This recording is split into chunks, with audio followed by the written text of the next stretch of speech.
It's February the 10th, 2024. Spring's just around the corner. We're going to walk through the greenhouse and see what we got going on in there.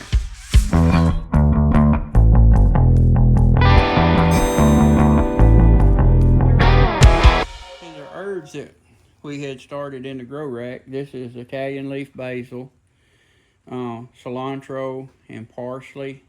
And this basil is, thick, so we're fixing to go through the process of up-potting those and getting those into little bigger containers, because these will go in the garden probably around the time the tomatoes did. So we're going to be sure that there's no frost available, or no frost left, no danger of frost before these actually hit the garden. And here's the seeds and stuff that has been in the grow rack, and it's getting full. And what we got down here is all cold weather crops right now. So first thing we got right here, this is butter crunch lettuce. We've kind of up potted, and we're still got a bunch of cabbage right here, this flat Dutch cabbage that we got to separate and up pot. But we're just about on overload, because right here is a tray, and here's a tray of the flat Dutch that we have.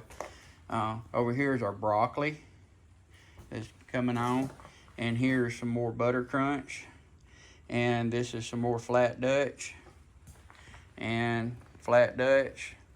And all these were done at different times, so they're different ages. Here is butterhead lettuce and little Jim romaine lettuce, and here's some more broccoli, and I think this is Napa cabbage.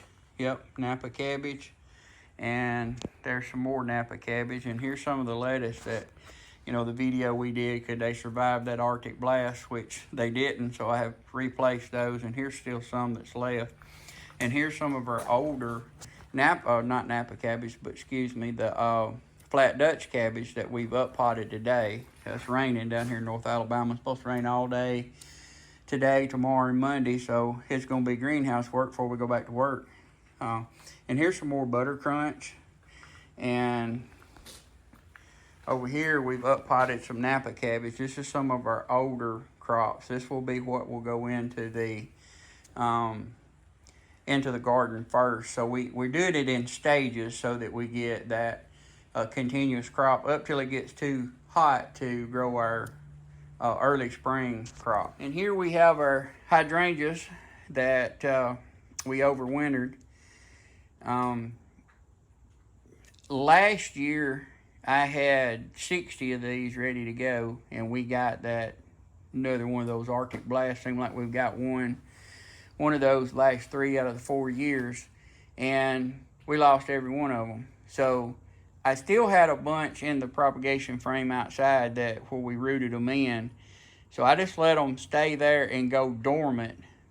But these I started earlier in the spring, and I had to up pot them. So I did not want to take a chance of the Arctic blast killing them, so I've kept them in the greenhouse, and I carried them inside the garage when we got hit with that extreme cold weather. And just to protect them, because I didn't want to lose. I need a lot here in the landscape that we're trying to do, so I needed a lot of these. So I brought them in here and overwintered them. So you can see some of them went dormant, some of them didn't. So we'll just see how they do. And here we have a salmon geranium. This plant right here is 4 years old. We have had that for a while now, and every geranium that has came off this place that I have propagated from this plant. There's one right here behind me that is 3 years old that came from it. And this one right here is an ivy geranium, and it is 3 years old. My wife got that for Mother's Day, and it's a real pretty plant, so I have propagated off of this for years. So they stay in the greenhouse to overwinter, and they have done real well. I'm surprised they lasted as long as they have, but the greenhouse is a good way to overwinter something, just kind of give them that protection. Here we have a bunch of strawberries. Now, I know strawberries need cold, and the heat through this Arctic blast was not on in here. I just wanted to protect them from the frost, the hard frost that we got. And the reason I did that is because a week or so before that cold come in, I had took the runners, and they had small roots on them. And I didn't feel like they had a big enough root system in order to protect for them to survive from this. So I potted them up and I brought them in the greenhouse. Now they're saying that we could get one more real hard freeze or so around, I think it said February 18th or somewhere. That's about when the Farmer's Almanac is actually predicting it. And they got the other ones right, and they got it right last year. So once we either get it and it's over or we don't get it, these will go back out so they can go through their process of not really hardening off, but kind of get used to being in the outside. Here we have sweet mint, and there's some chocolate mint in here too. This is very easy to propagate, and you just find where it runs across the ground. It's very aggressive. You find where it runs across the ground, you can just pull it up, and everywhere there's roots coming off, you put it in some good potting mix or some kind of soil, it will go. We will end up with probably about 15 or 20 of these trays in here, because we do sell a lot of that out of it. This seems like everybody wants to buy mint every year. So I'm thinking that they're putting them in containers and stuff, which is not a bad idea. If you do not have room for it to get out and run and crazy, this is very aggressive, and that's why we don't compost this, because you throw it in a compost, it's going to root and it's going to go crazy on it. So if I can give you a little better look here in the greenhouse, this propagation frame. This is just 2x4s with a bottom in it, and we got it filled with Pro Mix. It has a heat tape that runs through it that's going to heat the soil. So this is doing basically the same thing that we do in the grow rack inside. We can just do it on a much larger scale.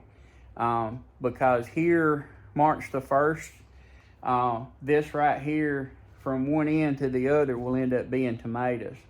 We'll start all the tomatoes in here, and then when it's in here and they get up, all we got to do is just put them into the pots and turn around and set them down. The grow rack gives you an extra jump on it, because we use our greenhouse a little bit different. We don't grow in it year round. This greenhouse is just to give us an early jump on the spring, and plants has gotten very expensive, so that's why we start our own seeds, and this greenhouse allows us to do it. But if you have a greenhouse, the propagation frame is something that you really got to have. All right. You see right here, this is the heat tape that runs through this entire propagation frame, and it will get this soil temperature around 90 degrees. I normally have a thermostat on it, but I've started so many seeds in the grow rack, I took the thermostat off of it and have a temperature probe in it, but I've got it in here, and I unplugged it because it makes the video look crazy, but I do have a full spectrum 4-foot LED light on this so these seedlings get the light they need, because today, it's rainy and there's no sun on it. So this propagation frame, you can put a lot of plants in a small space. So you definitely need, if you're gonna have a greenhouse, you need to have a propagation frame, because that'll just ramp up your production in a smaller space. Since we're on the subject of greenhouse, let me show you what it's made from, or let's just go through how we built it. First thing is, this is a 30,000 BTU natural gas infrared heater. This in real cold weather will not get this greenhouse 70 degrees. You can't grow in it like if you want to produce fruit over the winter, but this will keep it about 20 to 25 degrees warmer than it is outside. So this heater, we fire it when the temperature gets below 40 degrees. That's when we will fire it. So what we built our greenhouse out of is these are just trusses, metal trusses right here. So we had a Gamber style barn that was built out of a barn kit and trusses, and the people that we got the kit from, I called them and told them what I wanted to do, and they made these trusses right here. And so we bought the kit with the trusses and all the 2x4s that we needed in order to put it up. So this greenhouse is 24 by 32, which that's what. So one thing you had to deal with in the greenhouse is heat. You have to be able to get the heat out of the greenhouse. So you have to have fans, these exhaust fans.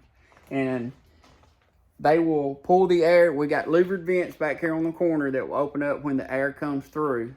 And it is set on a thermostat. So in here, when this greenhouse gets to 80 degrees, these fans will fire like this. And when they're running, it's going to open up the vents in the back and will pull cooler air from outside in and across your greenhouse.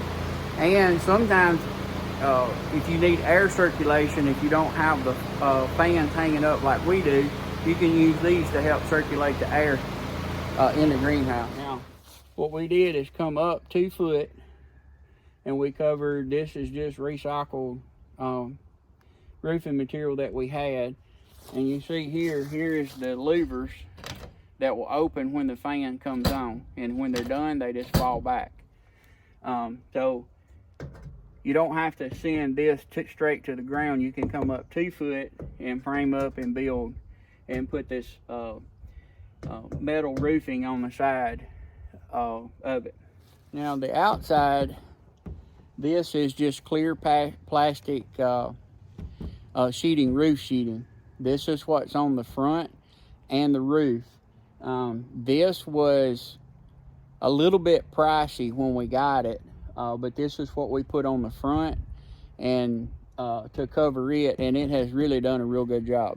Now this is where things start to change a little bit. On the side of the greenhouse, we have 6 mil clear greenhouse plastic. It's supposed to last, I think, somewhere around 6 to 7 years. I'm not 100% sure on that, but this is the second time I've had to put this on, because back last fall we got extreme winds and stuff and some storms and tornadoes rolling through, and it ripped it all to pieces. But we did add windows to it so we can open them up and help harden off the plants.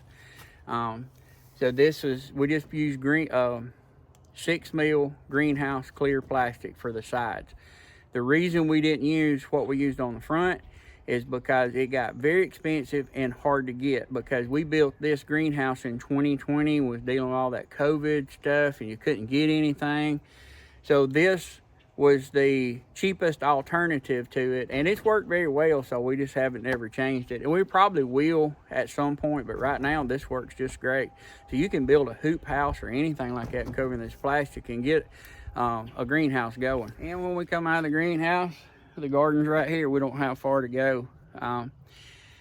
I just wanted to, on this rainy day, I got a lot of questions and comments in some of the other videos about the greenhouse, what it's made out of. So I figure on this rainy day, and while we was down here working in the greenhouse, I'd kind of give you a quick tour to what it is and what it's made out of. It's nothing, you know, greenhouses are not sophisticated. Now they can be. You can get in some of these big producers, and those are, I've seen some of those. Those are some pretty nice elaborate setups, like the automatic watering system, which I wished I had for these hanging baskets that we do. But hey guys, just research your greenhouse and try to build it as cheap as you can and just see what it is. It will definitely change the way you garden. So I hope you enjoyed this little short video on the greenhouse. And guys, always remember, if you grow it, you know it.